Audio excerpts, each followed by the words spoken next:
लोगों के घर पे नौकर भी रहा हूँ। हमारे गुड्डू रंगीला का आप नाम सुने ही होंगे। उनके घर पे मैं 3-4 महीना तो खाना भी बनाया हूँ, झाड़ू पोछा भी लगाया हूँ। लाज नहीं खेलागत ये बात कहे में शर्म मैंने ये तो मैं किया हूँ। शर्म किसी बात की नहीं आती। मैं दूध बेचा हूँ, पानी भी मिलाया हूँ, वो भी मुझे पता है। मैं लिट्टी बेचता, पानी भी मिलाए हूँ। हाँ। कितना पानी मिलाए थे? अब 1 किलो में 1 पौवा पानी मिला होता है। दूसरा काम जो सच बोलता है वो हमेशा विवाद में रहता है, और मुझे लगता है कि हर एक हफ्ते पे विवाद में रहते हैं। आप भी दुर्धन से खेसारी लाल यादव बनने में कितना संघर्ष करना पड़ा आपको? मैं एक बिहार का बेटा हूँ, जिस तरह आप हैं और जिस तरह आपकी बातों को मैं हमेशा गौर करता हूँ कि आप हमेशा सच की बातें बोलते हैं और आपके अंदर एक ताकत बहुत है। तो कई खेसारी लाल आपकी तारीफ की है सर, बोले हैं कि हम आपसे बहुत ज्यादा खुश रहते हैं। खेसारी जो है अपने दम पे बना है जी। ठीक है। नो डाउट अल्टीमेट वो सुपरस्टार है और एक गरीब परिवार के हैं। उनका इंडस्ट्री में कोई गॉडफादर नहीं था कि हाथ पर। मनीष भैया, जिस तरह आज आपको पूरी दुनिया जान रही है, जहाँ भी आपको लोग प्यार करते हैं, तो आपने अपने आप को साबित किया है ना। हम गेहूं के गरियाए में हमरा कितना टाइम लगी, लेकिन हमारा सम्मान पावे को ही तो ओकरा लगे जाए के अपन पोस्टर खुदे पान के दुकान पर कितना लोग फाड़ दे हमारा सामान वे, कितना दुकानदार माँ के गाड़ी हमरा दे लोग की हट। अगर आप जैसा भाई साथ में होगा तो हम दुनिया के किसी कोने में तैयार हो जाएंगे।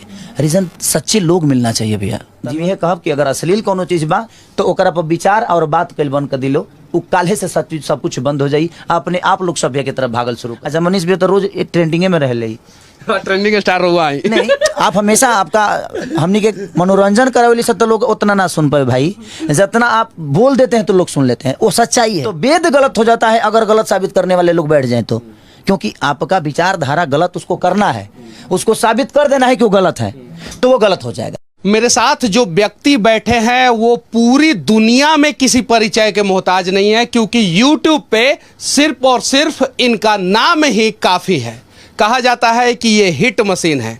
बदलता हुआ बिहार, बदलता हुआ भोजपुरी समाज और भोजपुरी फिल्म के ऊपर आज हम इनसे सवाल करेंगे और सिर्फ पॉजिटिव सवाल करेंगे, नो निगेटिव। क्योंकि ये चाहें तो कुछ ऐसा बात बोल देंगे जिसमें मेरा इंसल्ट हो सकता है, और मैं चाहूं तो इनके ऊपर कुछ बात बोल सकता हूं जिसमें इनका इंसल्ट हो सकता है। लेकिन अगर हम दोनों मिलकर प्रयास करेंगे तो बिहार, उत्तर प्रदेश और भोजपुरी समाज का जो फिल्म है उसको बदल के रख सकते हैं। सही है कि नहीं है? बिल्कुल। देखिए, और ये जिम्मेदारी जो होती है ना कहीं उन्हीं के ऊपर होती है जो जिम्मेदार होते हैं। आज आप ब्रांड बिहार मुहिम से जुड़े हैं, चूंकि आप ऑलरेडी एक बहुत बड़े ब्रांड है और बिहार को रिप्रेजेंट कर रहे हैं। कैसा महसूस कर रहे हैं आप? देखिए, मैं एक बिहार का बेटा हूँ, जिस तरह आप हैं और जिस तरह आपके बातों को मैं हमेशा गौर करता हूँ कि आप हमेशा सच की बातें बोलते हैं और आपके अंदर एक ताकत बहुत है सच बोलने की, और ये बहुत लोगों के अंदर कम होती है। आज जो सच बोलता है वो हमेशा विवाद में रहता है, और मुझे लगता है कि हर एक हफ्ते पे विवाद में रहते हैं। आप भी तो धरती पे जो भी सच बोलेगा वो विवाद होगा, क्योंकि देखिए सच बोलने वाला आदमी ईमानदार होता है, वो गलत चीज़ों को बर्दाश्त नहीं कर सकता और वो ईमानदारी से अपनी ज़िंदगी को चलाना चाहता है। एक और छोटा सा सवाल मैं आपसे पूछना चाहता हूँ। शत्रुघ्न से खेसारी लाल यादव बनने में कितना संघर्ष करना पड़ा आपको? देखिए, शत्रुघ्न से खेसारी बनने में मुझे संघर्ष, उसको मैं संघर्ष नहीं करता। वो मुझे लगता है कि मेरा रास्ता था और मैं करते गया और मैं दौड़ते गया और मेरी मंजिल करीब आते गई। तो मेरा एक फाइल था जिस फाइल को हर टेबल पे पहुंचाना था मुझे, और एक न एक दिन वो फाइल। बिना गॉडफादर, कोई गॉडफादर नहीं था भोजपुरी इंडस्ट्री में। संघर्ष किया आपने। आपके बारे में बहुत सारी नकारात्मक खबरें भी चलती है, सकारात्मक खबरें भी चलती है, और यूट्यूब पर रिकॉर्ड बना दिया। उस रिकॉर्ड बनाने के दौरान किन किन कठिनाइयों का सामना करना पड़ा? मनीष भाई, देखिए, कोई भी अगर चीज़ें कठिनाई आती है ना तो मुझे लगता है कि वो हमारे लिए कहीं ना कहीं एक संदेश दे के जाती है और हमें संभलने का मौका देती है वो। तो मैं कठिनाइयों को कभी कठिनाई इसलिए नहीं समझा, इसीलिए मैं आज तक कमज़ोर आप ही की तरह ताकतवर हूँ खुद से। और मेरे अंदर ताकत एक जनता की है, जिस तरह आप भी जनता के आज एक ऐसे इंसान हैं कि जनता की ही बातें करते हैं। हमारा अस्तित्व आज है तो हमारी जनता है, उसके अलावा हमारे पास कुछ नहीं है। और कठिनाइयाँ जो भी हुई, मैं तो कई लोगों के घर पे नौकर भी रहा हूँ। हमारे गुड्डू रंगीला का आप नाम सुने ही होंगे। उनके घर पे मैं 3-4 महीना तो खाना भी बनाया हूँ, झाड़ू पोछा भी लगाया हूँ। लाज नहीं खेलागत ये बात कहे में? शर्म मैंने ये तो मैं किया हूँ।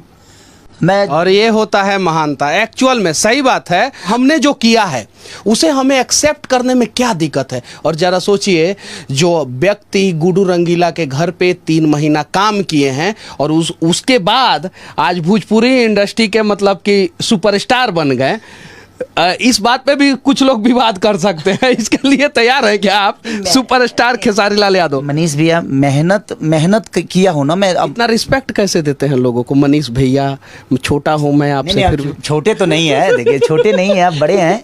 आज आपका औहदा भी बड़ा हो, समाज के एक आप ऐसे आईना हैं जिस आईना को फिट करने के लिए आज आप अगर आईना बने हैं तो पूरी दुनिया को भी दिखाते हैं और आप खुद को भी देखते हैं। तो ऐसी आईना है आप एक समाज के। हम भी एक आईना की तरह ही हैं कि हम समाज को अलग विचारधारा में लेके जा सकते हैं, अपने भाषा को लेके जा सकते हैं। तो मुझे शर्म किसी बात की नहीं आती। मैं दूध बेचा हूँ, पानी भी मिलाया हूँ, वो भी मुझे पता है। मैं लिट्टी बेचता, पानी भी मिलाया हूँ। हाँ। कितना पानी मिलाए थे? अब 1 किलो में 1 पौवा पानी मिला होता है, दूसरा काम है। 1 किलो में 1 पौवा पानी मिलावत रहनी। अच्छा रुपया बच जाओ हमारे, 2.5 रुपया में हमारे पार्ले जी बिस्कुट मिल जाओ, तो ओकरा के आदमी खा के अपन जीवन चलावत रहे। ऐसे जब बड़ा गरीबी बहुत ज़्यादा रहे। और हम लिट्टी चोखा भी बेचे हैं, तो जो पलदार हमनी के यहाँ ओखला में एगो संजय कॉलोनी बा, तो जी पलदार लो रहा है जो जे बोरा ढोवे वाला लोग, तो वो लोग खाओ तो प्लेट में खाओ तो प्लेटो धो के हम लोग को खियोले बने। ऐसा नहीं कि जे हमारा शर्म बा कोनो बात के, लेकिन आज हम कुछ भी बानी तो कहीं ना कहीं लोगन के प्यार बा ना, तो मेहनत करे खातिर तो मुझे हमारा लगा। अच्छा, इतना गाना रहुआ 1 महीना में काहे रिलीज कर देवे नहीं, और सारा गाना आपका लगभग हिट होता है, इसका राज क्या है? कुछ बताइए ताकि दूसरे कलाकार भी इसके बारे में जाने। नहीं, राज ये है भैया कि छोट कंपनी के हम बहुत लेके चली ले। एगो गाना रिलीज होला तो कहीं ना कहीं ओकर औकात बहुत बड़ा ड्यूटी सीरीज तो है ना, वो तो 5-10 लाख में खेले वाला आदमी बा, तो कम से कम ओकर एगो रोजगार हो जाला। आ ओकर एगो गाना हिट हो जाला तो कम से कम 1 से 1.5 करोड़ रुपये 2 करोड़ रुपया कमा लेला, और रातों रात वो चीज़ ओकर जिंदगी बदल जाला। ओकरा से कई लोग जुड़ जाला तो कई लोग के घर चले लगेला। और जितना गाना रिलीज करे के कारण हम छोट कंपनी बा कि छोट कंपनी के हम हमेशा गाना देहल चाहिए। ऐसे जो छोट कंपनी जब आगे आई तो हर आदमी के पास रोजगार रही। अगर हम 1 महीना में 20 गो गाना रिलीज करी ले तो हम 20 गो कंपनी के दिले, तब 20 आदमी के हम रोजगार दे देहनी, तो कम से कम वो 20 आदमी के तो रोजगार दिए दी। कंप्यूटर लगाई, स्टूडियो में जाई, तब कोशिश रहेला कि ज़्यादा से ज़्यादा आदमी काम करी तो ज़्यादा से ज़्यादा लोग उससे जुड़ी और ज़्यादा से ज़्यादा लोग को रोजगार प्राप्त हुई। कहल जाता कि भोजपुरी में बहुत सारा लोग खेसारी बने के प्रयास करेला और खेसारी ना बन पावेला, एक एमे कितना सच्चाई बा? एक्चुअली मनीष भैया, जिस तरह आज आपको पूरी दुनिया जान रही है, जहाँ भी आपको लोग प्यार करते हैं, तो आपने अपने आप को साबित किया है ना। अब मुँह से देखिए, केहू के मुँह से बोल दे होला काम के लिए बहुत फर्क होला। हम केहू के गरियावे में हमरा कितना टाइम लगी, लेकिन हमारा सम्मान पावे के होई तो ओकरा लगे जाए के पड़ी हमके। तो सम्मान और सम्मान में दोनों में बहुत अंतर होला। तो पैसा से सम्मान खरीदा सकला, सम्मान तो ना खरीदाई, सम्मान तो कमाई के पड़ेला। और हम जीवन में सम्मान यही से करी ले कि शायद हम जब स्ट्रगल पीरियड में रहनी तो हमारे केहू सम्मान ना करी। हम जौना कैसेट विक्रेता के लगे जाई अपन कैसेट लेके, पैदल ओबरा पैसों ना रहे तो 4 किलोमीटर 7-7 किलोमीटर हम 50-50 किलोमीटर साइकिल चला के गई बनी। अपन पोस्टर खुदे पान के दुकान पर कितना लोग फाड़ दे हमारा सामानवे, कितना दुकानदार माँ के गाड़ी हमरा दे दे लोग की हट गावे। और सच में हमारा गावे लूर ना आवता है, अभियो ना आवेला, अभियो तो सीखते आदमी। हम दूसरा विधा के गा रहे हैं, रामायण महाभारत के गावे वाला आदमी, और अचानक से लोग गीत गावे लगनी, गाते गाते। लेकिन हाँ, हौसला हमारा लग रहा है, हमारी इरादा बहुत मजबूत रहे, हमारा बस बने के रहे, कुछ कोशिश रहे जना कम से कम हमारो प्रोग्राम होके, हमारे कैसेट होके, इहे गो सरदार है। हीरो बने के हम ना सोचले रहनी कि हमको वो हीरो बन जाए, लेकिन अब लोगन के प्यार मिलल तो आदमी आइल, तो वो विधा के हम देखले बनी। मोतिहारी ऐसा जगह पर हम पान के खोखा पर रात भर ठंडा में सुतल बनी, खाली पोस्टर चिपकावे खातिर। हम कितना लोग के गोड़ दबले बनी, कितना लोग के मने कैसेट दुकान पर जाके, भैया बैठ जो तेजी जी हम आओ तनी, तो 2 घंटा बाद ते जाई है, तो हम कैसेट बेचले बनी, काउंटर संभालले बनी, चिपकौले बनी, पान के दुकान, ठेला, स्टेशन, बस अड्डा, टेम्पू, नाच में जा के हम गाना गौले बनी, खाली अपन कैसेट बजवावे खातिर। अच्छा, यहाँ एगो फिल्म के शूटिंग राउट चल रहा बाटे, संघर्ष 2 शायद से फिल्म के नाम है। वो फिल्म के का पूरा बिहार के लोग अपना परिवार के साथ, यूपी के लोग परिवार के साथ बैठ के देख सकता? बिल्कुल। ऐसे जो हमार बेटी खुदे में काम के लिए भी है, हमार खुद के बेटी जो कृति भी है, दूसरा सिनेमा हो ओकर, वो क्लाइमेक्स में हम बतौले बने कि दुनिया खाती हर बाप हीरो होला, लेकिन जे देश खाती हीरो होला वो हर आदमी के बाप हो जाला। और वह कोशिश कैले बा आदमी एगो देश के बचावे के, एगो समाज के बचावे के। अगर एगो बेटा भी सिनेमा देखी तो शायद अपना पिता के कबो भूल ना पाई, एगो पिता भी देखी तो ओकर बेटा कहियो बिगड़ ना पाई। तो हमने के आज अपना बच्चन के बिगाड़े के भी कहीं ना कहीं उद्देश्य हमने के खुदे बवे। इतना ज़्यादा मोबाइल से करीब ओकनी के कदल में जो अब गूगल में ओकरा कुछ चाहिए तो जरूर 1 मिनट के अंदर मिलता ना, गूगल है हमरा चाहिए तो 1 मिनट में दे देता। और ओकनी के हमनी के जजमेंट करे लगता या तो बच्चन के प्यार देहल जरूरी बा, बच्चन से क्लोज रहल बहुत जरूरी बा ताकि बच्चा मोबाइल के नज़दीक ना जाए। अच्छा, फिल्म फेयर अवार्ड होला, आईफा होला, नेशनल फिल्म अवार्ड होला, जौन सबसे बड़का अवार्ड होला भारत में, उसको ग्रैमी ऑस्कर तो तो अलग बात बाटे। तो नेशनल फिल्म अवार्ड के लिए कोनो भोजपुरी फिल्म बनता कि ना जो नॉमिनेट होखो? एगो लाख रउआ का करतनी एगो बनल बा सिनेमा हमार, ओकरे खातिर ओकरे काल से शूटिंगो बा हमार। तो काल हम मुंबई जाएब और काल ओकर शूटिंग बावे, काल परसों तरसों 3 दिन गाना और कुछ काम बाकी बा, वही खातिर बनल बावे। अच्छा, एगो सवाल हम पूछता नहीं रउआ से। लोग अक्सर आरोप लगावेला अश्लील और सभ्य गाना, तो ई रउआ ऊपर ना बहुत सारे लोग के ऊपर लागेला, रउआ ऊपर लागेला, बहुत सारे कलाकारों के भी ऊपर लागेला कि ई गाना अश्लील बाटे, हई लोग अश्लील गावता, हई लोग अच्छा गावता। तो एकरा के केंग रउआ डिफाइन करे के चाहता नहीं और एकरा के केंग रउआ देखे नहीं? बस हमरा कहे के मतलब कि जितना लोग अश्लील अगर गावता ओकरा के बातें कल बंद कर देहल जाओ। अगर एगो चोर के रुआ केहू गोली मार दे ओकर वो नाम ना लेब तो डकैत ना होई, ओकरा से डेढ़ाइल रुआ बंद कर देब तो डकैत ना होई। जब डेढ़ाए लगे तो ओकर मन बढ़ जाई, आ मन बढ़ जाई तो आवेला समय में बहुत बड़ा बदमाश बन जाई। और वही चीज़ होता हमनी के बुराई के इतना ज़्यादा यूट्यूब पर चर्चा कर देता नहीं जा, अपनी ही भाषा के इतना हमनी के गंदा बना दिले बन जा कि अदर लैंग्वेज के लोग के दिमाग में बैठा दिले बन जा हमनी के कि ना हमनी ऐसा गंदा है धरती पर केहू है नहीं खे। तो सबसे बड़ा चीज़ बा कि जो भी गंदा गाना है उसका चर्चा बंद कर दीजिए, लोग सर्च कैल बंद कर दी। अब गड़ल मुद्दा खेसारी लाला से 20 साल पहले का गौले रहले, 15 साल पहले का गौले रहले, ओकरे के उठा के लोग 10-10 मिलियन करा देता। अब तू कह बता लोग ओकरा के खोजी नू, आ खोजी तो सर्च करी तो व्यू बढ़ी, आ व्यू बढ़ी तो भाई कंपनी अपन कमाता।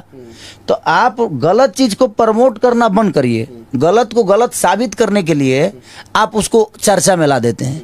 तो सही को सही बनाने के लिए सही के तरफ भागिए और सही का चर्चा करिएगा तो सही भी देखना दुनिया कल से शुरू कर देगी और लोगों की मजबूरी हो जाएगी। अच्छा, अगर बिहार के बदले के मौका मिली खेसारी लाल यादव के रियल लाइफ में ना, फिल्म रौनी के बहुत बनौले बन लगे जैमें बड़का अधिकारी बन के बिहार के बदलने बन लगे, रियल लाइफ में कब मौका मिली तो कारुआ तैयार बनी? अगर आप जैसा भाई साथ में होगा तो हम दुनिया के किसी कोने में तैयार हो जाएंगे। रीज़न सच्चे लोग मिलना चाहिए भैया जीवन में। हम राजनेता हैं ना, आ केहू नेता पर हम टिप्पणी करब ना। हम एक ही वो शब्द जानता नहीं कि जब हमारा बिहार के जितने भी नेता हैं जब उनके बच्चे बिहार में नहीं पढ़ पा रहे हैं तो हमारे बच्चों का भविष्य होता ही नहीं कर पाएंगे। दूसरी चीज़ कि जब उनका इलाज हमारे पटना शहर में नहीं हो पा रहा है तो हमारे बच्चों का इलाज और हमारे माँ बाप का इलाज पटना शहर में कहाँ संभव है। तो जब वो अपने लिए अच्छे अस्पताल नहीं बना पाए तो हम उनसे आशा कहाँ से कर पाएंगे। जब वो अपने बच्चों को पढ़ने के लिए अच्छी स्कूल की व्यवस्था नहीं दिए तो शायद हम अपने बच्चों का भविष्य उनसे कैसे मांग सकते हैं। तो हमें बदलने की ज़रूरत है और बदलने की कोई ज़रूरी नहीं है। पढ़े लिखे लोग आएंगे जो अपने घर को बेहतर चला सकते हैं, वो आज नहीं तो कल अपने राज्य को भी चला लेंगे। लेकिन हाँ, वो गरीब का ही कोई बेटा होगा जो चलाएगा। जो भी सरकार चल रही है अच्छी चल रही है, अगर लोगों को अच्छा लग रहा है तो हर आदमी अच्छा ही कर रहा है, तभी लोगों को अच्छा लग रहा है, उसमें मैं टिप्पणी नहीं कर सकता। लेकिन मैं चाहता हूं कि बिहार में रोजगार तभी बढ़ेगी जब लोग बाहर से आएंगे। हमारे पास जगह है। झारखंड में सब्सिडी मिलेला, उत्तर प्रदेश में सब्सिडी मिलेला, बिहार में फिल्म शूट होता है तो सब्सिडी नहीं मिलता। एक मलाल नहीं रहता है आप लोगों के अंदर? अब कितने सारे कलाकार भैया अपना आधार कार्ड चेंज करा के यूपी का कर लिए, ये अब तो आपको पता ही नहीं है। कई सारे प्रोड्यूसर मेरे पे दबाव दे रहे हैं कि भैया आप यूपी का आधार कार्ड बनवा लीजिए। 80% होगा यूपी का आदमी तभी सब्सिडी मिलेगा, ऐसा नियम है। ऐसा नियम। हाँ, तो आप लोग मजबूरी में यहाँ लोग कार्ड चेंज करा रहे हैं। लोग बिहार का आधार कार्ड अपना यूपी कर रहे हैं, क्या करेंगे? आखिर प्रोड्यूसर को फायदा नहीं होगा। अब सिनेमा हॉल पे चलता है नहीं लोगों का, मेरा तो चलता है भैया, हम बाकी लोग की बात नहीं करेंगे। हमारे सिनेमा आवेला तो चलेला, लोगों के प्यार हमारे मिलेला। अब बाकी लोग के जेकर नहीं चलता है, चाहे चलतो बा तो उ अपन आधार कार्ड जी के करा ले बा, ताकि सबके लिए आप सोच रहे हैं। हाँ, तो हमरा कहे के मतलब जे अगर बिहार सरकार ये नियम गलत है, ऐसा नहीं कि गलत सही है, ताकि यूपीए के कलाकार मैंने उसमें काम करी हैं, अजय बिहार के कलाकार बा वो कहाँ जाई। अब बिहार सरकार को भी इस बात पे सोचना चाहिए कि भाई जब हर राज्य के लोग अपने कलाकार के लिए सोच रहे हैं तो हम बिहार के हैं, आज हम यूपी में क्यों शूट कर रहे हैं भैया? आप ही बताइए कि अगर हम कम से कम 300 यूनिट 70 गो रूम बुक बा, खाली होटल के बिल नहीं हुई तो 20 लाख रुपया आई, ट्रेवल के खर्चा नहीं हुई तो 10 से 12 लाख रुपया आई, खाना के खर्चा नहीं हुई तो 15 लाख रुपया आई, बाकी सब सिस्टम के खर्चा नहीं तो सब मिला के हम कम से कम 2 करोड़ यूपी सरकार के दे के जाता नहीं ना। तो ये 2 करोड़ बा हम बिहार सरकार के दे देती तो कम से कम लोग को रोजगार मिल जाइत, केहू लाइट खरीद लीत, केहू स्टूडियो डाल लीत, केहू कैमरा खरीद लीत, तो सबके रोजगार बढ़ जीत, 2 गो रोटी सबके मिले लगित, आ सिनेमा के सिनेमा बनित, लोग के सिनेमा के काम मिले लगित, हर चीज होके लगित ना। तब तो कहिए से आदमी कहते हुए, लेकिन केकरा से कहे जाए भैया हमारे फिल्म सिटी के कब निर्माण हुई बिहार में? चूंकि हमरा पता बटे रौनी जैसन कलाकार अगर थोड़ा सा आवाज उठाई तो जल्द से जल्द फिल्म सिटी बन सकता। भैया हम दीपक जी से मिले थे, उस समय वो नीतीश जी के पीए थे। दीपक क्या नाम था उनको? दीपक नाम है, बाकी का टाइटल मुझे पता नहीं है।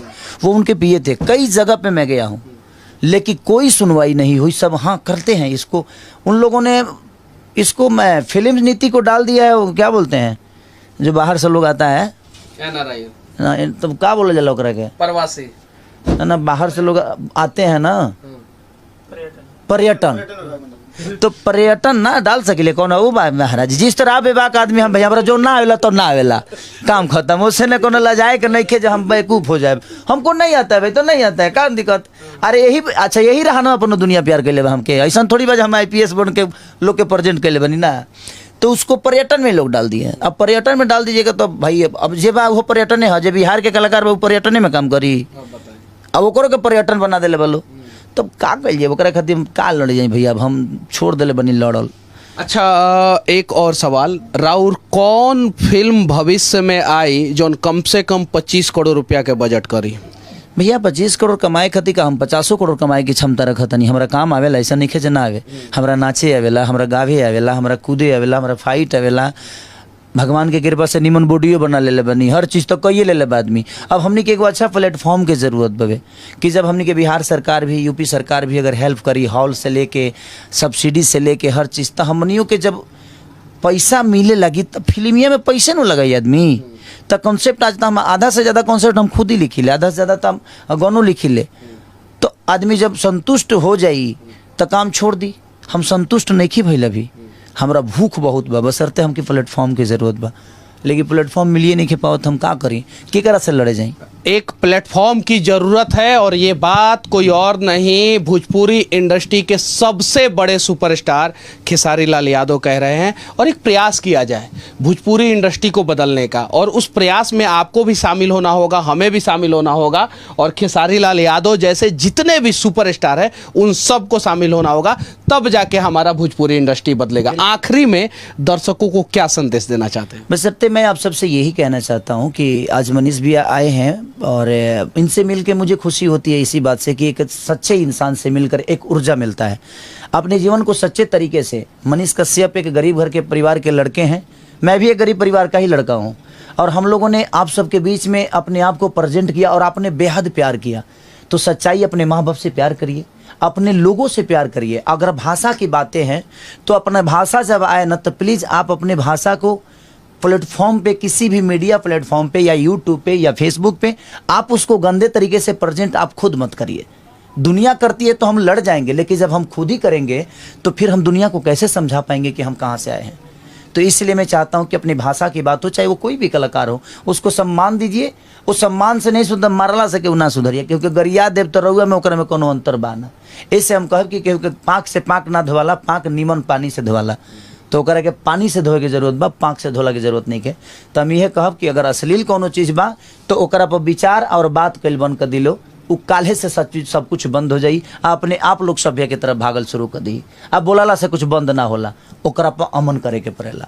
तो रउओ सब अमन करी कि गंदा गाना के प्रमोट ना करी, गंदा गाना बजावल बंद करी, ताकि अपने आप लोग अमन करे लगी। जब बजावे वाला अमन करे लगी, जब खाए वाला ना खाई तो बेचे वाला घर ही न बैठ जाई। तो जब दुनिया खाई तो दी, तो कोशिश ये बाकी रउओ सब भेजे खाई। जब रो नॉन वेज खाए तो दुनिया तो केहू के काट के बेच दी। तो कोशिश ये बाकी रउओ कोशिश करी, हमनियों के कोशिश करता नहीं जा। यही अपना भाषा खातिर लड़ल जाओ, एक दूसरे से मत लड़े के, बस। अब ये भाषा के लिए लड़ा जाए, बिहार के लिए लड़ा जाए, एक दूसरे से नहीं लड़ा जाए। बाकी खेसारी लाल यादव जो सुपरस्टार हैं, इनकी बातें, हमारा ये प्रयास आप लोगों को कैसा लगा कमेंट करके जरूर बताना। और भोजपुरी इंडस्ट्री किस प्रकार से बदला जाए, इसके बारे में भी आप लोग अपना राय जरूर रखना। आप हॉल तक जाइएगा, जब भोजपुरी सिनेमा लगती है तो हॉल तक, जिस तरह साउथ के लोग हॉल में जाकर सिनेमा को देखना चाहते हैं, यूट्यूब पे नहीं देखते हैं, वो हॉल में जाकर देखते हैं। तो जैसे आप भी हॉल में जाइएगा तो शायद वो चीजें बदलती नजर आएगी। और हम भी कल 50 करोड़ नहीं 500 करोड़ कमाने की क्षमता रखते हैं। हम 35 करोड़ में खेलते हैं, तो कहीं ना कहीं हम 500 करोड़ भी कमा सकते हैं। और उसी से आज पूरी दुनिया को साउथ इंडस्ट्री ने बता दिया, 8 करोड़ की आबादी, और पूरी इंडस्ट्री पे राज करने लगी। तो कहीं ना कहीं उन लोगों की ईमानदारी है अपने भाषा के लिए। तो सब लोग मिले तब जाके ये चीज़ें हुई। तो हम सबको प्रयास करना चाहिए अपने भाषा के लिए। ये नहीं कि अगर कोई आदमी एक गलत कर दिया तो पूरी दुनिया उसको दबाने लगे, नहीं, उसको बोलिएगा तो दबेगा नहीं और उठ जाएगा। तो विवाद जब कोनो चीज़ में होला तो गलत चीज़ के बढ़ावा ना देहल जाला, ओकरा पर बात कल बंद कर दी। अच्छा, मनीष भी तो रोज ट्रेंडिंगे में रहे ले, ट्रेंडिंग स्टार हुआ है। नहीं, आप हमेशा आपका हमनी के मनोरंजन करावली से तो लोग उतना ना सुन पाए भाई, जितना आप बोल देते हैं तो लोग सुन लेते हैं, वो सच्चाई है। तो आप बात लोगों के लायक करते हैं। जब लोग के लायक रो बात करब ना तो दुनिया में रोके केहू पीछे ना करी। हम हूँ वही विचारधारा में रही ले, जे लोग के लायक बात करी ले, लोग के लायक गाई ले। अब केहू करे के गलत कह दे चाहे केहू सही कह दे। हनुमान चालीसा के गलत में कुछ लोग कमेंट करी गलत कही। अच्छा, ये बताई, जब हमारा गलत साबित करे के हुई तो राम जी के ना कह दे। हमको गलत साबित करना होगा तो मैं मोदी जी को भी कर सकता हूं, मैं किसी को कर सकता हूं, मैं लालू जी को कर सकता हूं, मनीष कश्यप को कर सकता हूं, खेसारी लाल यादव को कर सकता हूं। अगर गलत साबित करे के बाद तो ओकरा खातिर कोई को प्रतिक्रिया बा, तो ओकरा के कौन कम बस गलत साबित के लेके भाई। तो ओकरा के तोड़ मरोड़ के गलत साबित कर, राम जी गलत ना रहले, रामो जी गलत हो जिए, हनुमान जी गलत हो जिए, तो वेद गलत हो जाता है अगर गलत साबित करने वाले लोग बैठ जाएं तो। क्योंकि आपका विचारधारा गलत, उसको करना है, उसको साबित कर देना है कि वो गलत है, तो वो गलत हो जाएगा। लेकिन उसको सही अगर आप साबित करेंगे तो शायद इनके संघर्षों की कहानी को देखकर आप मोटिवेट होंगे। और जैसे ये ग्राउंड जीरो से उठ के आज सुपरस्टार बने हैं, आप भी अपने मंजिल को प्राप्त कर लेंगे, बस सच्चाई के साथ। बस सच्चाई के साथ। जय हिंद, जय हिंद, जय बिहार।